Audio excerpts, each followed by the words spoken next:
So whether you're homeless right now with 50K in debt and 50K in debt, you still get to experience as a human being with the same body that a super rich finance broker would have, or a famous architect who's rich in some mansion. He or she are in their body, human body, same as what you have. And they're there attempting to find fulfillment in their moment while you're homeless trying to find fulfillment in your moment. You can evolve, they can evolve. Therefore, you're both in the human experience and you're both going to experience different things. This is why kids in Africa, as a generalization, can be happier. And people often come back from doing charity work saying, they were so much happier than we in the Western world are, but we're feeling sympathy for them. Like there's something wrong with their situation because we're projecting our fear of being in their situation. But they're actually experiencing probably more fulfillment than the average person in the Western world. Because guess what? Fulfillment doesn't come from being rich. It comes from the experience and evolution of our soul on our journey as human beings. So everything is perfect. And it's such a powerful position to feel that. The essence of this second truth is to feel in your body somatically, holy crap, this is exactly where I'm meant to be. Where I am is perfect. It's such an empowering perspective to have, because the person that's like, oh, this sucks. I've been trying so long to break through. Why am I here? Why is life going like this to me? That person, in terms of their capacity to access their heart, their prefrontal cortex, their critical thinking, that person's dysregulated. They can't think clearly. They can't make better decisions. The person that feels regulated and actually feels a sense of full acceptance and celebration of where they are because they know the truth, which is that where they are is perfect. That person's regulated. That's a powerful person. If I had to compete against someone in anything, let's say chess, one person thought that where they were in their life sucked. One person thought that where they were in their life was perfect. I'd want to verse the person that sucks, like if my goal was to win, because they're going to suck. They're going to suck at the game because they're dysregulated. They're not powerful in that position. It's not powerful when someone's like, why can't I attract a man? The person that's like, I'm not in a relationship. I'm excited to meet a man, but I actually feel really solid in who I am. And I really love my life right now. It's beautiful. It's perfect. That person's powerful. That person's powerful. And Steve Jobs said in his famous Stanford address, you cannot connect the dots looking forward. We can't predict where us following our intuitive, aligned, courageous steps into the future. We can't predict exactly what that's going to look like in the future. But we can see if we look backwards that the dots always connect. It's so easy, much easier to make sense of things looking backwards. And I'm going to give you a prime example of this. Relationships. Have you ever been in a relationship where it hasn't been working out and you're just like, oh my gosh, why is it so hard? I'm so scared. I hate this. Like, I just want to love this person. They can't just do this thing for me. And like, why is this happening? And why do I have to be such an asshole? And blah, blah, blah.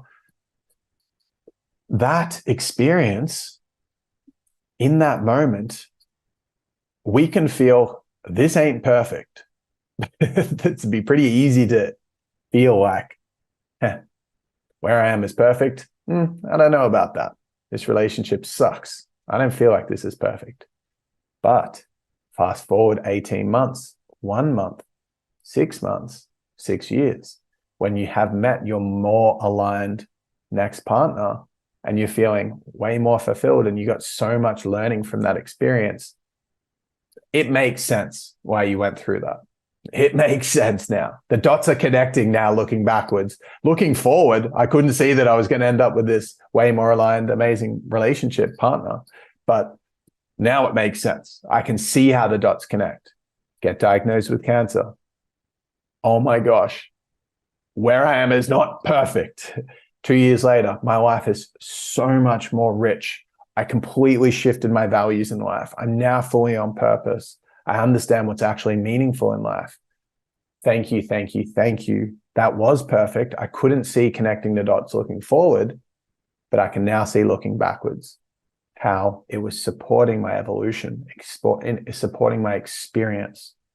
Experience and evolution are both parts of our soul journey as a human being. So where you are is perfect. It is perfect. And it is perfect because it is. If it, like, God didn't make a mistake and sleep in and just go, oh crap, I haven't been keeping an eye on Emra. His life sucks. Like, yikes. Stuff that one up. Oh, I hate to be him. No, that is not happening. Everything is divinely orchestrated to experience different flavors of the human experience. Everyone has equal capacity to experience fulfillment and every moment is equal for that. We'll talk more about that with one of the other truths that we'll get to shortly. So where you are is perfect. God makes no mistakes. No mistakes. Might feel like it is based on your attachments and your survival brain, your head, but from the heart's concern that desires fulfillment based on growth and love, well, where you are is perfect. And when you feel that, you create a foundation of such power to experience your best life. Like I said, your prefrontal cortex is online. You can make critical decisions. You can see things clearly. You can feel empowered. Your heart's open. You can love and connect and experience the beauty of life. It is such an important truth. Very difficult to see that truth because head hypnosis inherently feels less than. The head perceives things as imperfect, perceives things as lacking something, and thus attaches to things. The thing is, though, when you're connected to that, you're blocked completely from your power. Someone is very, very, very impotent when they're in their head, when they're not perceiving that where they are is perfect. And when someone perceives that where they are is perfect, no matter what's going on, the content doesn't matter. Every moment is perfect, no matter what the content is. And if you can feel that, you unlock a somatic experience in your body that just feels beautiful. And from that beauty comes all of your power and all of your fulfillment. And like I said, what's the purpose of this practice, the 4 truths? Why do we do truth checks? We do a truth check because we are in head hypnosis. The head doesn't think where you are is perfect. The heart knows it is. The head doesn't think that they deserve everything. It's like, well, if I deserve it, why don't I have all the money? Why haven't I broken through in my business? Huh? Because the universe is trying to teach you that you deserve your heart's desires, but not your head's attachments. And so these are reminders that bring you back into your power. The person that knows it where they are is very empowered. But I do this 4 times a day. Why? Because I forget it at least 4 times a day. I do this minimum 4 times a day.